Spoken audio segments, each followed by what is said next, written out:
This is Titus Frost, spitting truth, causing glitches in the Matrix.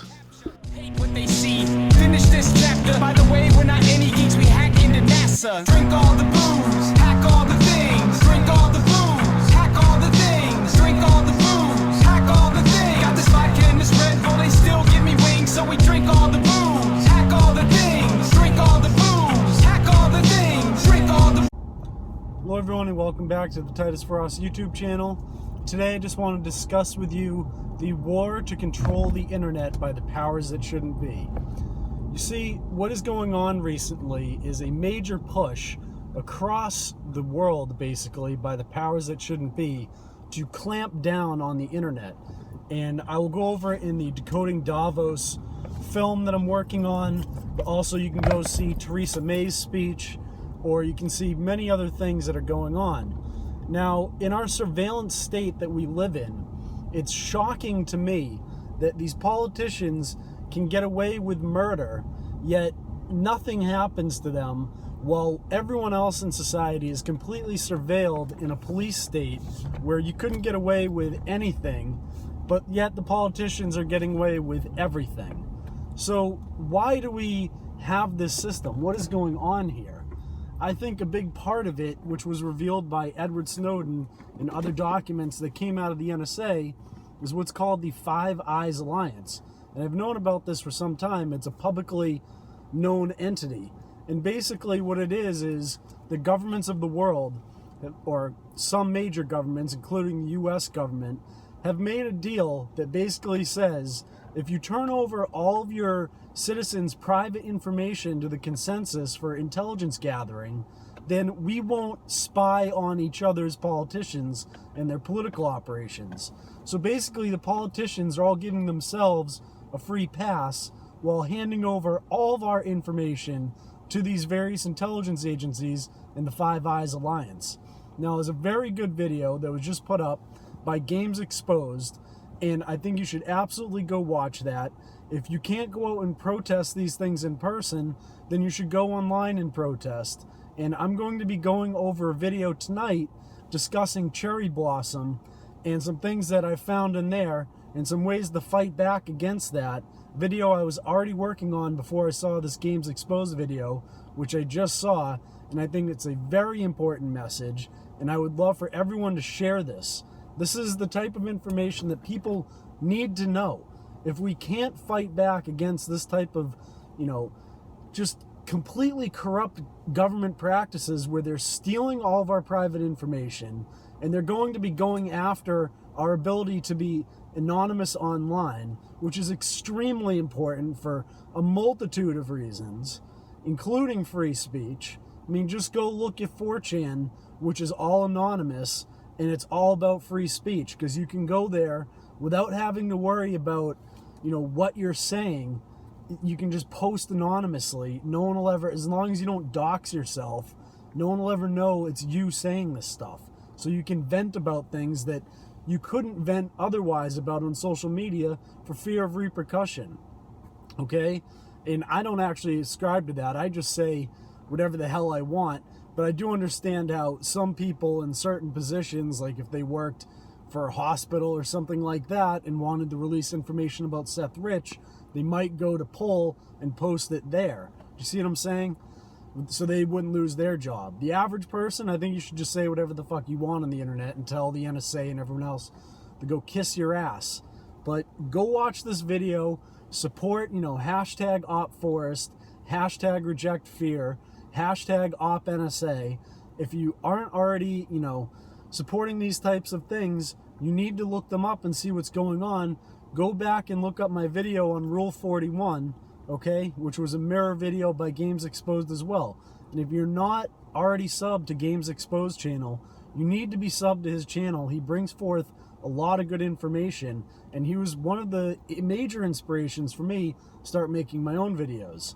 So big hats off to Vosto as always for bringing forth very important information that people need to see.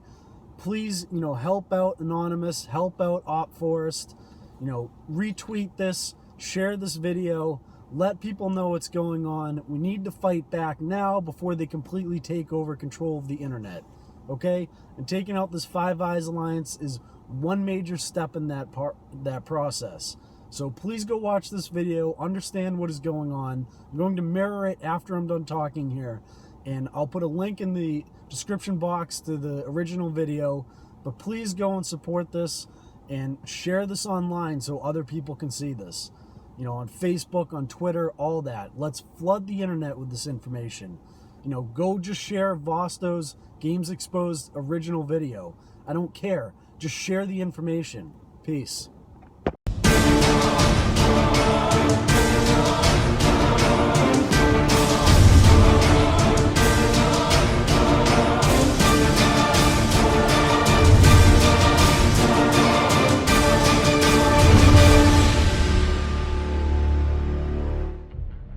Greetings. We are Anonymous, and this is Operation Forest.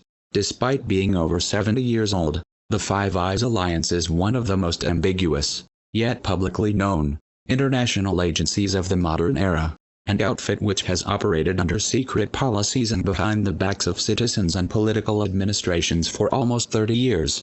The Five Eyes first began to reveal itself to the public in the form of the UKUSA Agreement during the aftermath of the Second World War. But it wasn't until Edward Snowden brought to light the implications of the Five Eyes that the public began to take notice. We noticed.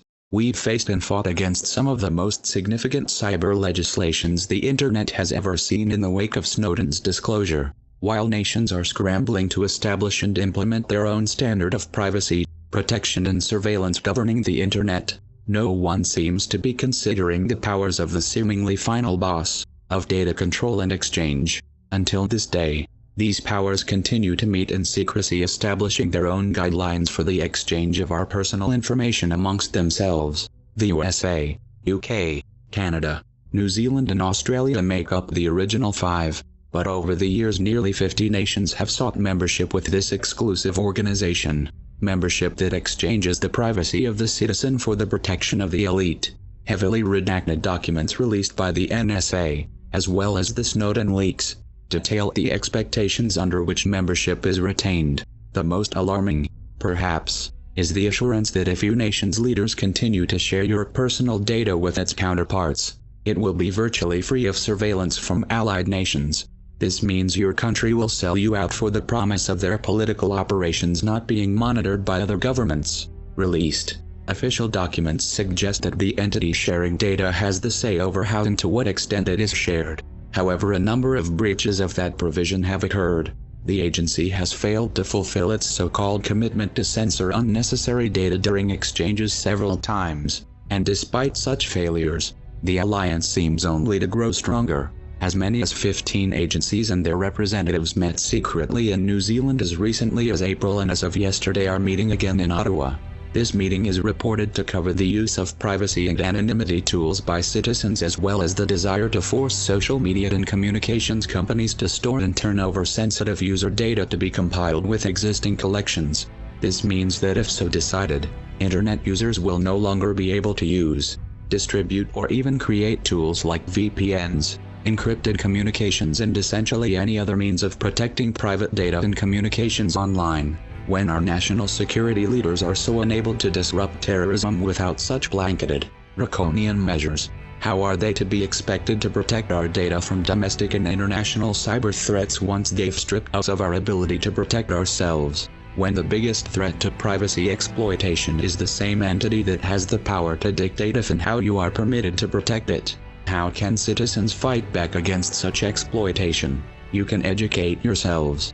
Understand that not only criminals and terrorists are in need of privacy. Understand that privacy is a fundamental right of citizens set forth in every participating country.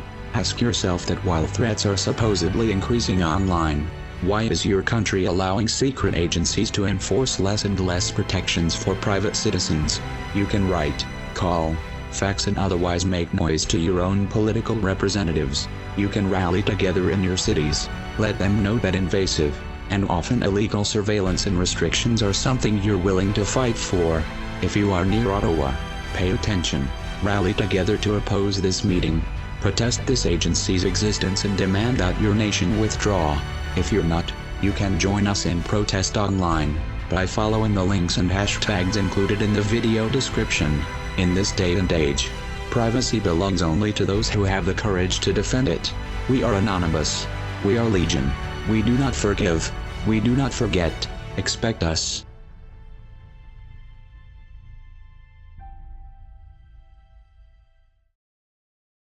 This is Titus Frost, spitting truth, causing glitches in the Matrix. Hate what they see. Finish this chapter. By the way, we're not any geeks. We hack into NASA. Drink all the booze.